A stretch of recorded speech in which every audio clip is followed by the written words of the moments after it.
Selamat siang semuanya. Assalamualaikum warahmatullahi wabarakatuh. Waalaikumsalam. Perkenalkan kami tim dari IDS Math. Saya Maya dan di sini ada Pak Andi, juga ada Mbak Tias.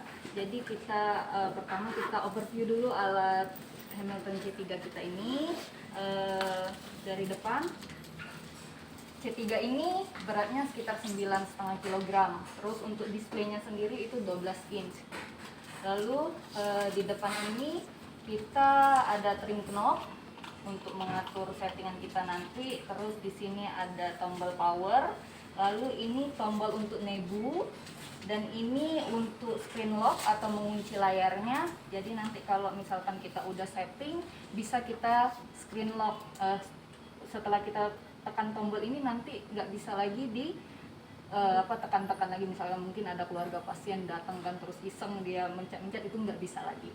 Terus kemudian yang ini tombol alarm. Lalu yang ini ada O2 enrichment ya ibu-ibu ya, mbak-mbak ya. Jadi ini fungsinya kalau misalkan kita mau suction pasien, kemudian nanti ketika kita tekan tombol O2 enrichment ini yang ada tulisan O2 ini, nanti mesin ventilator C3 ini akan memberikan oksigen 100% supply ke pasiennya selama 2 menit. Jadi nanti kita kan waktu suction itu tidak hanya mengambil phlegm ya dari pasiennya, tapi nanti oksigen juga ikut terambil. Jadi kita bisa gunakan tombol O2 enrichment ini. Nanti kalau misalkan sebelum 2 menit kita sudah selesai melakukan suction, bisa kita tekan lagi untuk mengembalikan ke fungsi sebelumnya. Kemudian yang gambar paru-paru ini adalah tombol inspirasi hold. Jadi inspirasi hold ini fungsinya untuk menahan perkembangan paru ya. Jadi misalkan nih pasien butuh di ronsen dada. Jadi pasien nanti ada petugas datang bawa mobile X-ray ke sini. Nah, kita bisa titip ke petugas ronsennya, begitu pasien yang mau diambil foto, kita bisa tekan ini, nanti waktu inspirasi dada pasien mengembang itu akan tertahan. Baru ditekan ini nanti petugas bisa mengambil, jadi pengambilan gambarnya sesuai bagus ya, seperti itu ya, sesuai. Lalu kedua tombol ini juga bisa kita fungsikan untuk resusitasi. Jadi misalkan nih petugas kita kekurangan lah ya tenaga medis kita, misal banyak pasien repot. Jadi kalau pasiennya dibutuh resusitasi, nggak ada teman, itu kita bisa gunakan fungsikan tombol 2 ini.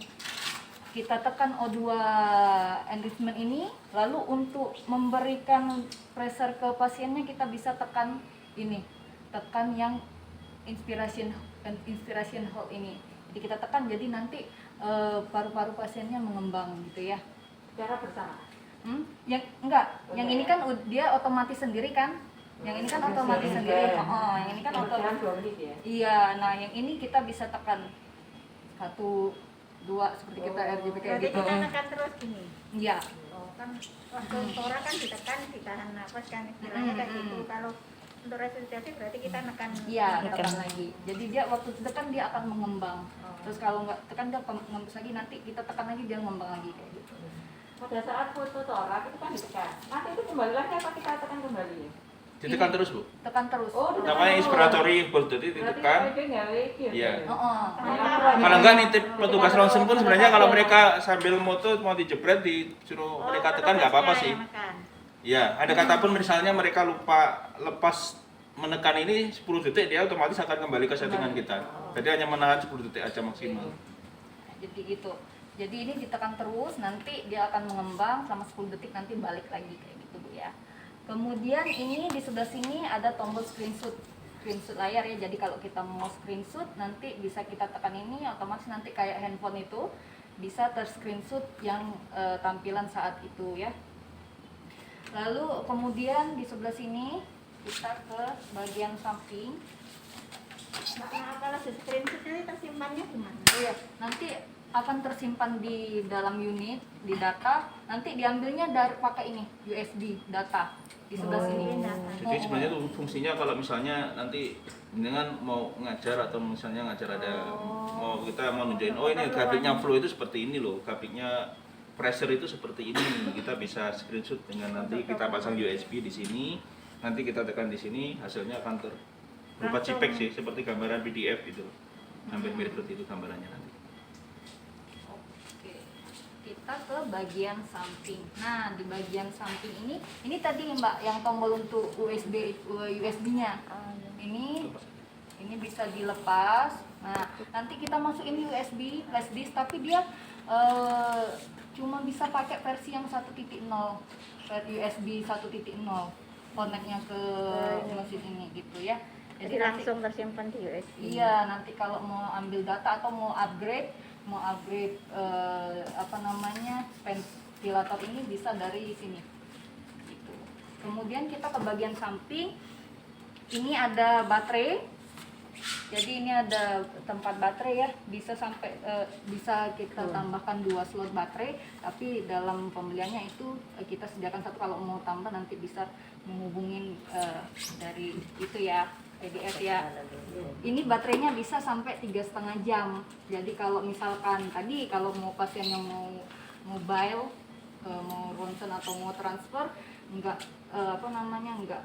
itu terkoneksi ke oksigen sentral, kita mau dorong ini bisa 3,5 jam lah ini bertahan. Terus Dengan satu itu Mbak ya, satu baterai itu ya. Satu baterai, jadi satu ya? ya, Maksimal. Standarnya 1 soal. Kalau jenengan nanti nambah boleh. 1 standarnya. Oh, standarnya satu Iya. ya? Kalau misalkan 2 Mas, itu nanti kalau misalkan satunya habis apa di backup atau Iya, gimana? jadi misalnya nanti kan 3,5 jam, 1 baterai, 2 baterai, berarti ya tinggal kalikan 2, kurang lebih 1 jam. Nambah lagi. Misalnya kita mau rujuk ke tempat yang jauh. Jauh. Tapi di ambulans sekarang kan rata-rata sudah ada konverternya ya. Iya. Jadi bisa kita colok di sana sih. Cukup 1 harusnya sih cukup. oke, itu tentang baterainya. Kita ke bagian belakang.